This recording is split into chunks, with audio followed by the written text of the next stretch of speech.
Hammaga salom, Avto Prestige obunachilari. Bugungi obzorimizda sizga ko'rsatmoqchi bo'lgan avtomobilim Voyage Free Apollo Tech avtomobili bo'ladi. Mokriga qora salon. Ushbu avtomobilimiz to'liq gibrid avtomobil, eng full pozitsiya 2025 restyling bo'ladi. Ichki salon qismlariga keladigan bo'lsak, avtomobilimiz 5 o'rindiqli, panorama tom hamda lyuklarga ega. Также o'zini katta splashnoy monitori, sideniyalar alkantara qilingan. O'zini rejimlari bor, горный rejim, снежный, oddiy mana shahar ichiga yuradigan kerakli qanaqa rejim bo'lsa hammasidan bor. Old sideniyalar massajlar bilan jihozlangan, abdu fabograflar bilan jihozlangan. Shu avtomobilimizga agar kimga kerak bo'lsa, bemalol pastdagi raqamdagi aloqaga chiqsangiz bo'ladi.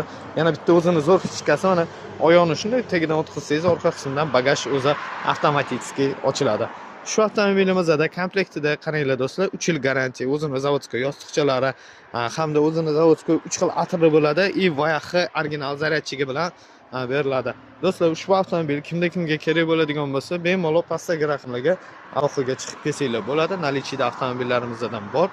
Bundan tashqari agar kim o'ziga yaxshiroq narxda, byudjetli narxda avtomobil xarid qilishni istayotganlar bo'lsa, bizda nalichida avtomobillar bor. Leapmotor deysizmi, Dongfeng deysizmi, Jetour avtomobillariga chop kelib qo'yganmiz. Do'stlar, bemalol pastdagi raqamlarga aloqaga chiqib, biz avtosalonga tajriba berib, o'zingizga yoqqan mashinani tanlab olib ketsangiz bo'ladi do'stlar.